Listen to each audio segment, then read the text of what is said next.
Share an example with us where you took that attitude, went into New York to a situation where you made a big sale. We never went into a sale without preparation, without a target. And I had two partners in the business, and we decided who we were going to target, and then I would make the sales call. And I knew I was going to make the sale. It wasn't a matter of, well, geez, I think I can do that. No, no, no. I knew that if I prepared myself well, and I carried myself well, and I had an idea before I went in there, I could make a sale. Okay. So I'm a big devotee of Mad Magazine.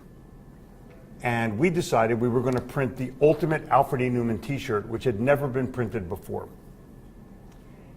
And as a devotee of the magazine and Don Martin and all the other things, I had purchased the Alfred E. Neuman statue many years before for $2.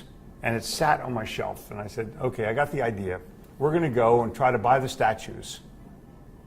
And I walk into the offices of Mad Magazine on Madison Avenue. And I said, I'd like 5,000 of these statues, please. And the woman behind the desk goes, well, I don't think we make them anymore. I said, well, you better find out. And she goes back and says, no, we don't make them anymore. And I said, you know, it's 5,000 statues. Why don't you get somebody that can... And a guy comes back and says, we don't make these anymore, you know, in New York. I said, well, I want to talk to Bill Gaines. Now, Bill Gaines was the publisher of Mad Magazine, also the inventor of the comic book. Big, burly-haired guy, white hair. And he comes out and he goes, we don't have those statues.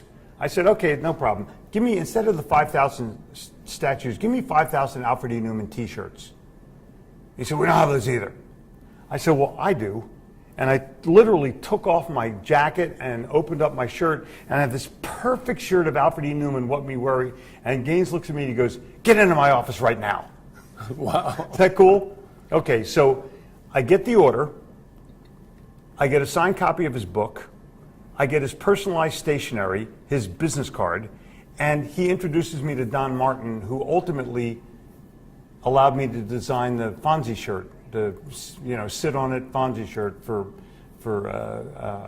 Paramount Studios.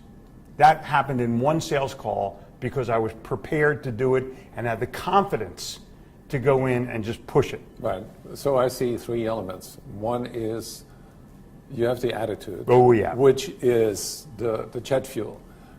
Secondly, you have the creativity that you imagine the customer actually owning this before you go in. No argument. Well, I had the idea, and the germ of an idea. The creativity, the innovation. And I think that is really the key to all successful selling.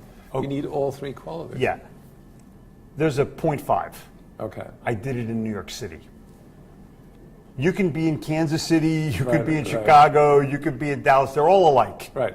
New York City, completely different. You have about a minute to be able to, well, actually less, it's called a New York minute. You have that amount of time to be able to capture the imagination of the other person or you're toast. And that creativity forces you to be fast creative, not slow creative. Right. So you have to be nimble, you have to be agile, and you have to be able to turn on the dime and roll with the punches. Agile, mobile, and somewhat hostile, and you can win. Great story. We started with Glenn Turner, and I think you have gotten that inspiration that he had to persuade. Listen, the guy gave me attitude. How much more grateful can I be to Glenn Turner or Napoleon Hill? How much more grateful and can I Earl be? Nightingale. Exactly. Thanks for sharing that secret. Pleasure. Yeah, for anybody who'd like to get more information, go to Gitomer.com and subscribe to Sales Caffeine, his wonderful newsletter. Thank you, Jeff. Thank you.